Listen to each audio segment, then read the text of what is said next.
Los Angeles is dying, and nobody wants to say it out loud, but the signs are everywhere on every corner of what used to be the entertainment capital of the world.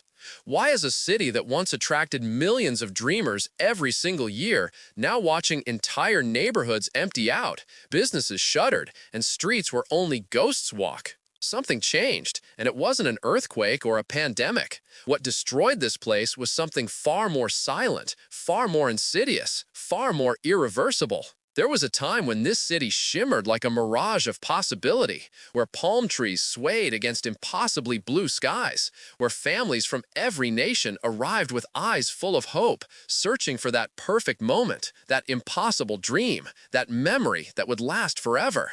But today, Los Angeles is a shadow of itself, an empty stage where echoes of the past reverberate through abandoned storefronts and for sale signs hang like surrender flags on properties that nobody wants.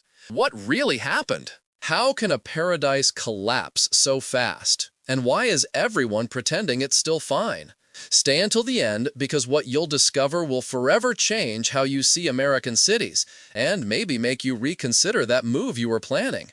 There was a time, not so long ago, maybe you remember, when Los Angeles was synonymous with dreams, when saying those two words conjured images of golden beaches stretching endlessly along the Pacific coast, when the Hollywood sign gleamed white against the hills like a beacon calling to anyone who dared to imagine a bigger life, when the laughter of children playing at Venice Beach mixed with the hypnotic sound of waves crashing against the shore. It was the perfect destination, the exact combination of endless sunshine, creative energy, cultural diversity, and opportunities that made any newcomer feel like they had found the one place on Earth where anything was truly possible. The city sprawled across valleys and coastlines like a living organism, each neighborhood with its own distinct personality, from the glitz of Beverly Hills to the bohemian charm of Silver Lake, from the surf culture of Santa Monica to the artistic grit of downtown. Families arrived with suitcases full of expectations. Young couples chased their Hollywood dreams. Artists, musicians, writers, directors all flocked here, believing this was where careers were born, where legends were made, where the impossible became routine. Hollywood Boulevard, with its Walk of Fame, became the symbol of that perfect blend between aspiration and achievement, the physical manifestation of dreams crystallized in brass stars embedded in concrete. Santa Monica Pier vibrated with timeless energy, where you could ride a Ferris wheel overlooking the ocean, feeling simultaneously connected to a century of history and suspended in an eternal present. The beaches, those impossible stretches of sand where surfers caught perfect waves at dawn and bonfires glowed at dusk, offered experiences that felt almost spiritual, where the vastness of the Pacific reminded you that anything was possible. It was pure magic, and millions of people every year arrived seeking exactly that. The numbers never lie. They never do. And for decades, Los Angeles recorded figures that made any other city envious. At its peak, this sprawling metropolis was home to nearly 4 million people in the city proper and over 13 million in the greater metro area, generating an economy larger than most countries, with a gross metropolitan product exceeding $1 trillion annually. The entertainment industry alone employed hundreds of thousands directly and supported millions more indirectly. Everyone from actors and directors to caterers and set designers to the restaurants that fed crews and the hotels that housed visiting executives. Real estate values skyrocketed. Properties that cost $200,000 in the 1980s were selling for $2 million by the 2000s. Neighborhoods gentrified overnight, transforming from working-class communities to millionaire enclaves. The tech industry began establishing a significant presence in Silicon Beach, rivaling the entertainment sector in economic impact. Startups raised billions. Venture capital flowed like water. Everyone wanted a piece of the Los Angeles innovation ecosystem. Tourism brought in 50 million visitors annually. People from every corner of the globe coming to see the Hollywood sign, to walk along Venice Beach, to shop on Rodeo Drive, to visit Disneyland and Universal Studios. The city was a money-printing machine, a magnet attracting human and financial capital like few places on Earth. International celebrities bought mansions in the hills. Business moguls established headquarters downtown. Fashion designers opened flagship stores on Melrose. Foreign investors poured money into every imaginable project. It was the American dream incarnate, living proof that a city could have it all: sunshine, culture, diversity, economic prosperity, innovation, all at the same time. But like all dreams that seem too perfect, there were invisible cracks growing beneath the surface, cracks that would soon become fractures impossible to repair. The first sign arrived almost imperceptibly, like a shadow extending slowly at sunset, without anyone noticing exactly when everything started darkening. The locals were the first to realize, those who had lived their entire lives in the region, who knew every beach, every boulevard, every corner of the dream. They began whispering among themselves in grocery stores, in quiet conversations. "It's not like it used to be," they said, with nostalgia mixed with concern. The beaches, those endless stretches of golden sand that seemed pulled from a fantasy, began showing strange signs. Massive erosion accelerating year after year, waves reaching farther inland with each winter storm, swallowing beach houses that had stood for generations. At first, authorities said it was temporary, a natural cycle that would reverse with time. But weeks turned into months, and months into years, and the coastline kept retreating, disappearing, consumed by an angry ocean that refused to give it back. Entire sections of the Pacific Coast Highway began crumbling into the sea. Roads closed permanently, forcing massive detours. Neighborhoods that once boasted oceanfront views now watched the water creep closer with each high tide, threatening foundations that were never meant to be this close to the surf. The iconic Malibu beaches, where celebrities had built their dream homes, started requiring sandbag fortifications, concrete barriers, desperate attempts to hold back the inevitable. The perfect photographs that visitors expected to take now included ugly erosion control structures in the background. Complaints on social media began multiplying, disappointments documented in one-star reviews on travel platforms, warnings from travelers to future visitors. "This isn't what they show in the movies," they said, over and over. But that was only the first visible crack in the facade of paradise. The second sign was the air. That same air that had supposedly been cleaned up after decades of smog battles, that had once made Los Angeles synonymous with brown skies and burning lungs. After years of improvement, after catalytic converters and emission standards had seemingly won the war, something started going wrong again. Wildfire season, which used to be a concern for a few weeks each fall, began stretching into months, then nearly year-round.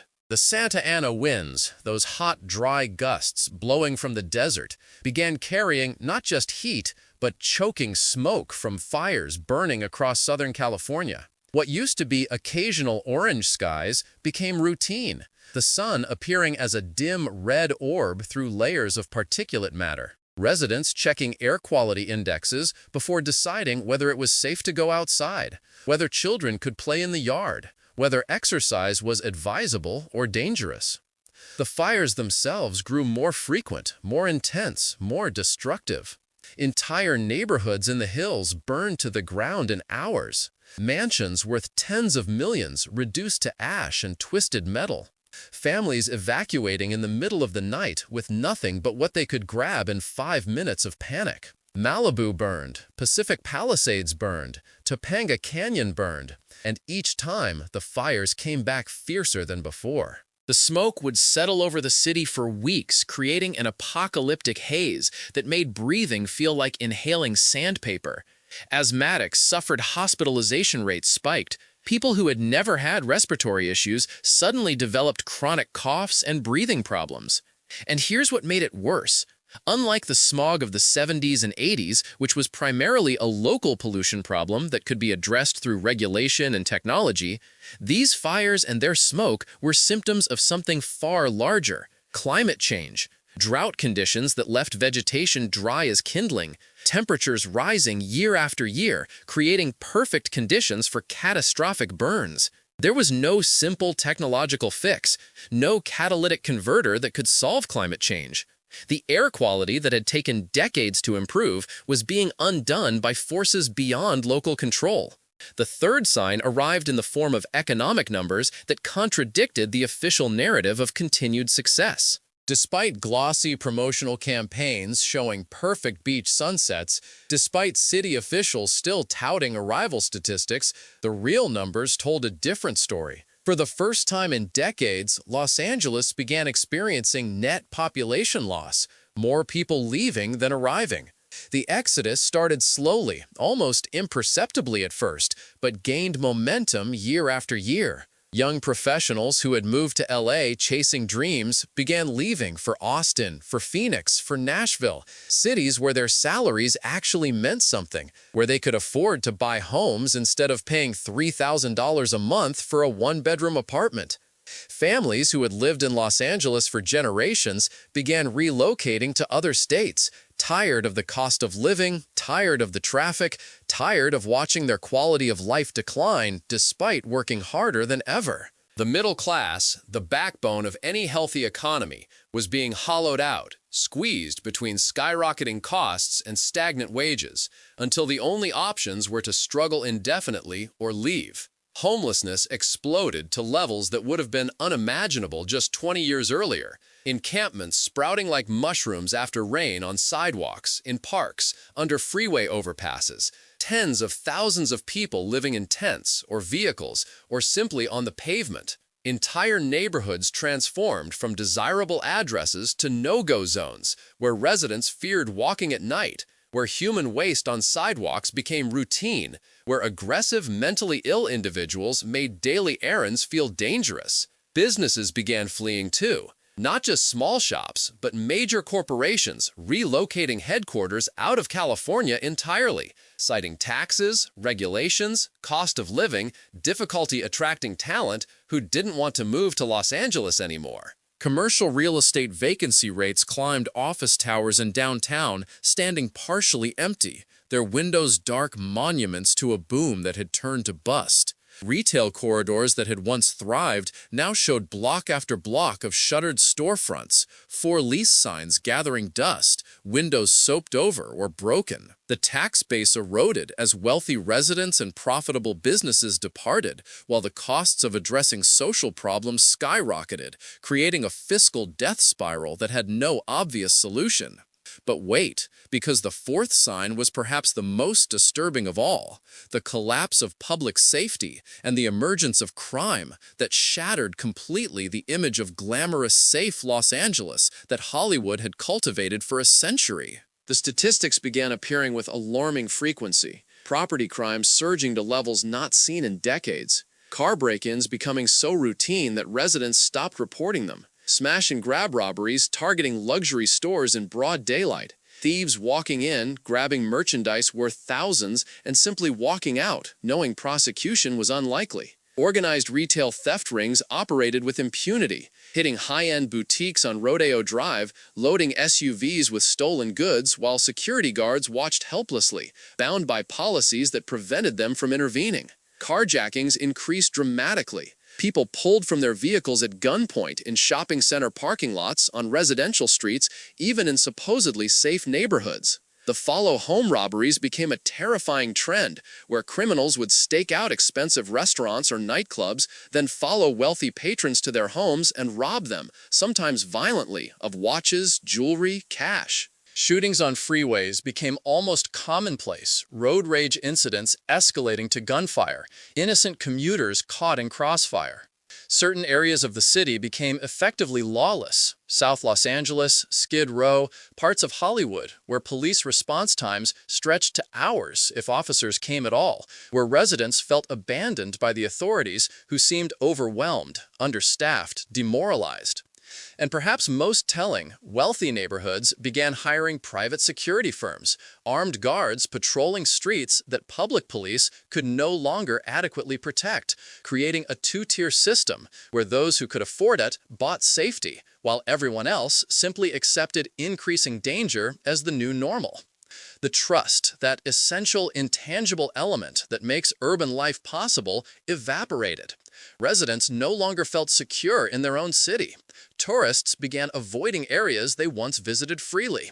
Families reconsidered whether raising children here made any sense. The fifth sign emerged from the very heart of what made Los Angeles special: its creative energy, its position as the entertainment capital of the world. The film and television industry that had defined the city for over a century began fragmenting, relocating, abandoning the place that gave it birth. Productions that would have automatically filmed in Los Angeles now went to Georgia, to New Mexico, to Canada, to Europe, anywhere that offered better tax incentives, lower costs, fewer regulatory hurdles. Sound stages that had been continuously occupied for decades sat empty or were converted to other uses. The skilled crews, the grips and gaffers and costume designers who had made their living in the industry found work drying up, forced to travel to other states for jobs or leave the industry entirely. Streaming services disrupted the old studio system, and with that disruption came the realization that content could be created anywhere.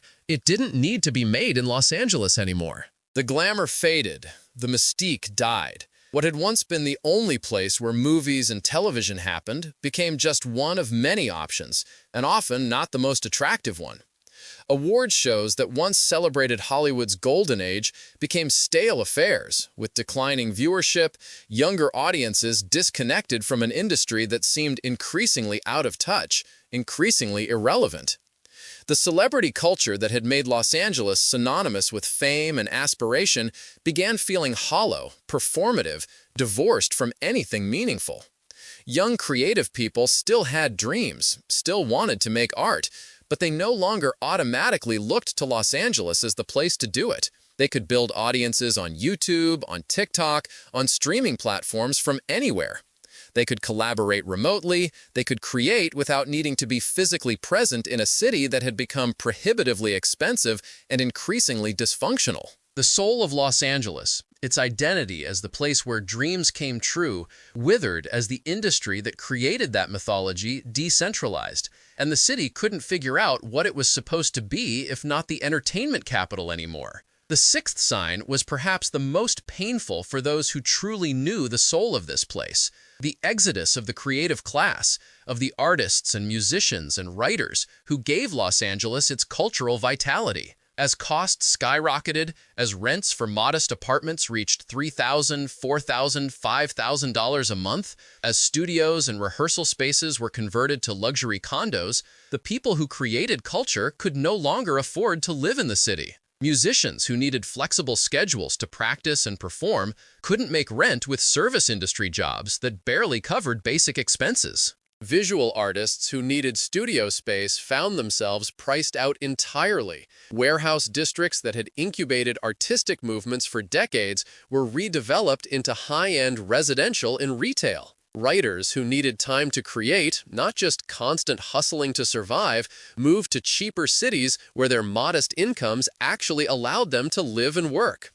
The galleries closed, the independent venues shuttered, the bookstores disappeared, replaced by chain stores and luxury boutiques that served wealthy newcomers who had money but brought no cultural contribution.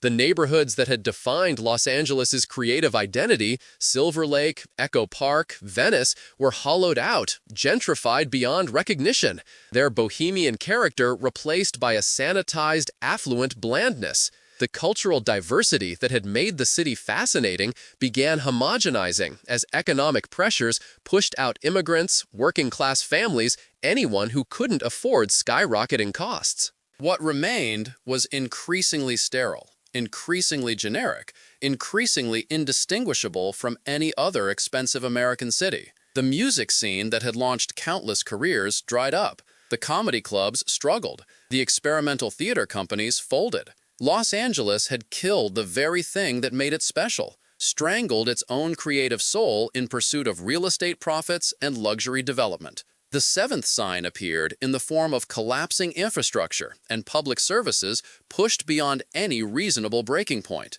The freeways, that iconic symbol of Los Angeles sprawl, became parking lots, gridlock at all hours, not just rush hour commutes, that should take 30 minutes stretching to 2 hours or more as the transportation network buckled under impossible demand and deferred maintenance.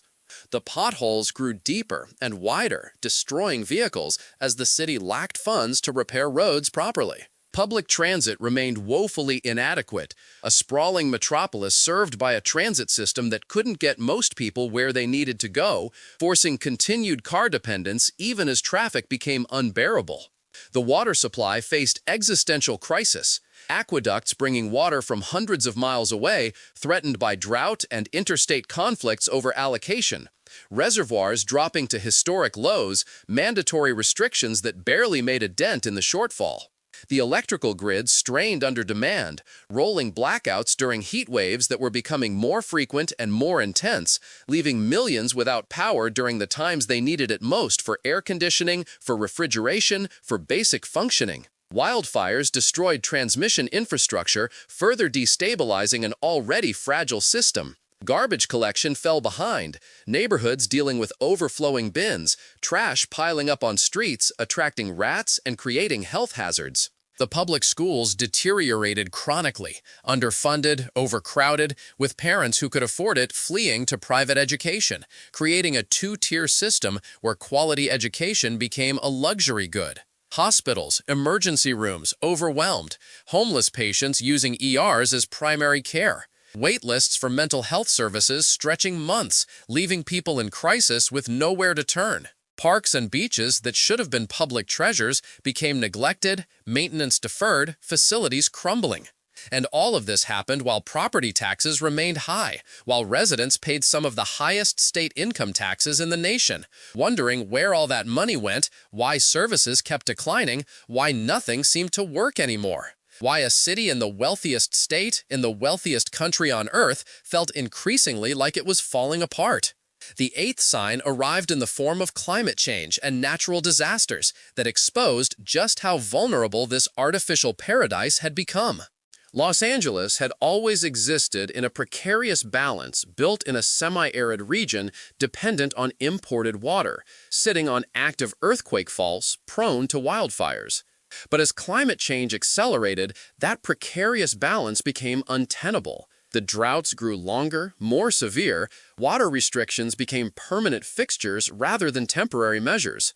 Lawns died, replaced by rock gardens and artificial turf. The heat waves intensified, temperatures routinely exceeding 110 degrees Fahrenheit, making outdoor activity dangerous, turning the city into an oven where the vulnerable, elderly, homeless, those without air conditioning faced life-threatening conditions. The wildfires, as mentioned earlier, became an almost year-round threat. Smoke seasons that once lasted weeks now stretched for months. Air quality that made the city unlivable for significant portions of the year. When earthquakes struck, and they did regularly, as they always had, the damage exposed shoddy construction, aging infrastructure, buildings that were supposed to be retrofitted that never were, roads and bridges crumbling. The mudslides followed. Fires burned hillsides, denuding slopes of vegetation. Then winter rains sent walls of mud cascading down, destroying homes below, burying roads in debris. Rising sea levels began threatening coastal areas, not catastrophically yet, but the projections showed that within decades, significant portions of the coast would be permanently underwater. Beach communities began grappling with impossible choices: build expensive seawalls that would destroy the beaches themselves, or accept the loss of property worth billions. And unlike past challenges that Los Angeles had overcome through engineering and determination, through aqueducts and freeways and technological solutions, these climate-driven disasters had no simple fixes. They were symptoms of global systems beyond local control, manifestations of changes that would only intensify, regardless of what Los Angeles did or didn't do. And finally, the ninth sign, the most definitive of all, the abandonment itself. The empty buildings, the properties for sale that nobody wanted, the ghost neighborhoods and shuttered dreams. Walking through certain parts of Los Angeles began feeling like traversing a post-apocalyptic film set. Office towers in downtown standing half-empty, their lobbies echoing with emptiness. Luxury condos that sold for millions during the boom now languishing on the market for years. Prices slashed and still no buyers. Shopping centers that once thrived reduced to having just an anchor store barely hanging on, surrounded by vacant units with faded signage. The apartments stood empty, landlords unable to find tenants even at reduced rents, because people were leaving the city faster than new arrivals came. Entire developments sat unfinished, half-built monuments to a boom that had turned to bust. Construction stopped abruptly when financing dried up, skeletal structures of concrete and steel rusting under the relentless sun. The beaches on weekdays were often nearly deserted, a strange, eerie quiet replacing the crowds that once packed the sand. Venice Beach, that legendary boardwalk that once pulsed with street performers, vendors, artists, tourists, now felt hollowed out, its energy dissipated, its magic gone, replaced by desperation and decay.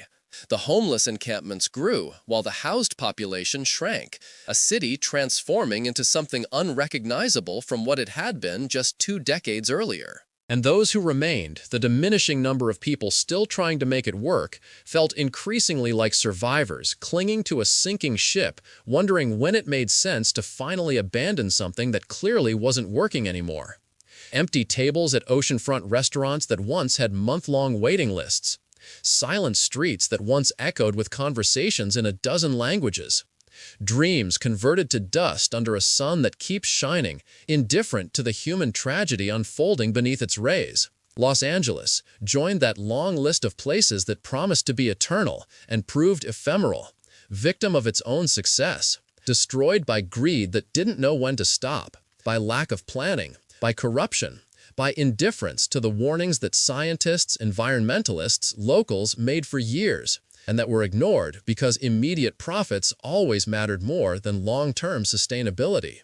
Maybe there's still hope. Maybe someday, with radically different policies, with real investment in infrastructure and public services, with addressing wealth inequality, with serious climate action, with rebuilding the creative culture that once defined the city, maybe Los Angeles can rise from its ashes. But that rebirth would require first admitting the total failure of the current model, would require political will that doesn't exist, would require that investors accept lower profits in exchange for sustainability, would require that residents demand authenticity and livability instead of just property values and Instagram moments. And let's be honest, that's not going to happen soon. Not in a country where the next boom city is already being marketed, where the same story will repeat somewhere else because we never truly learn the lessons until it's too late. If you ever wanted to see Los Angeles as it was in its glory, you already missed your chance. If you're planning to move there, expecting to find that dream from the movies, prepare yourself for disappointment. And if you live in some other American city experiencing a similar boom, pay attention, because these 9 signs are universal, they're predictable, they're avoidable, but only if we act before it's too late, before your paradise also becomes another cautionary tale that nobody will listen to until the streets are empty and the dreams buried under mountains of ash and broken promises. If you recognized something of your own experience in this story, if you've witnessed these changes happening, share your thoughts in the comments, because these conversations are what eventually can generate real pressure for change. And if this reality impacted you as much as it should, subscribe, because the next story might reveal where everyone's fleeing to now, and whether that new destination will repeat the same mistakes, or if we'll finally learn something from this disaster we created together.